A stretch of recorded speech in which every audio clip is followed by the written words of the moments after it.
ગાંધીધામમાં ભાજપના નેતાના આપઘાતના કેસમાં ખુલાસો થયો। દીપેશ ત્રિપાઠીએ વ્યાજખોરોના ત્રાસથી આપઘાત કર્યો।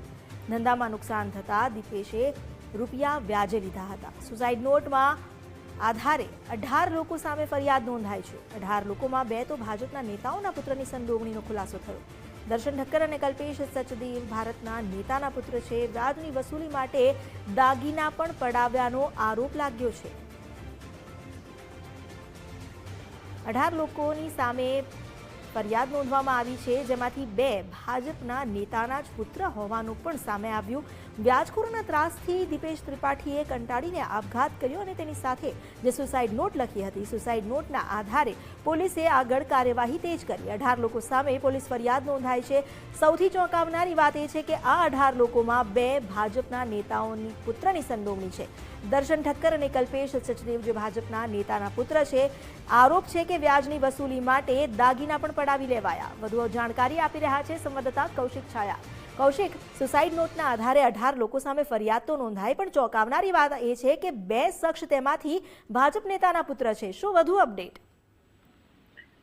જી ચોક્કસથી ગાંધીધામ શહેરના ભાજપના મંત્રી એવા આદિપુરના દીપેશ અશ્વિનભાઈ ત્રિપાઠી નામના યુવાનને ધંધામાં આર્થિક નુકસાન કરી અને તેમની એજન્સી બંધ કરી નાખવાની ધમકી આપી તેમને અન્ય એજન્સીને અપાવી અને બાદમાં આ યુવાને આ ધંધાર્થે જુદા જુદા લોકો પાસે વ્યાજે પૈસા લઈ તે પરત આપી દીધા હોવા છતાં પઠાણી ઉઘરાણી કરાતા અંતે કંટાળીને તેણે આપઘાત કર્યો હોવાનું સામે આવવા પામ્યું છે। આ પ્રકરણમાં 18 લોકો સામે ગુનો દાખલ કરવામાં આવ્યો છે। સમગ્ર જિલ્લામાં ચકચાર જગાવનારા એવા આ પ્રકરણમાં યુવાનના પત્ની દીપાબેન ત્રિપાઠીએ પોલીસ મથકે ફરિયાદ નોંધાવી છે। દીપેશ ત્રિપાઠીએ બાલાજી વેપર્સ એડવાન્સમાં ડિપોઝિટ ભરી અને એજન્સી લીધી હતી અને બાદમાં આરટીજીએસ કરીને માલ મંગાવતા હતા। બાદમાં બાલાજી વેપર્સ વાળાએ માલ પહોંચાડવા કટારિયા એન્ટરપ્રાઇઝને કામ સોંપ્યું હતું। મૃતક યુવાને બાદમાં કટારિયા એન્ટરપ્રાઇઝને આરટીજીએસ કરતા હતા અને તે માલ મોકલતા હતા। થોડા દિવસ સમય પહેલા બરાબર ધંધો ચાલી રહ્યો હતો। આ એન્ટરપ્રાઇઝના માલિક તથા રૂપેશ, કલ્પેશ અને અંકિતાબેન પૈસા આપવા છતાં માલ આપતા ન હતા। માલ પહોંચાડવાનું કામ મુન્દ્રા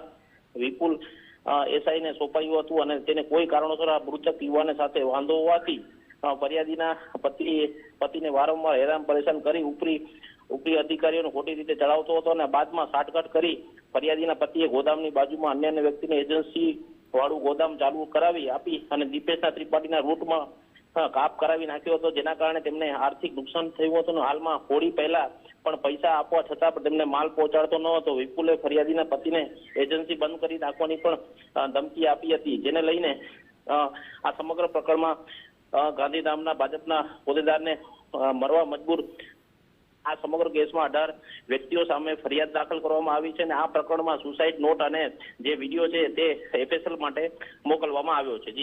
જી આભાર આપનો જાણકારી આપવા માટે।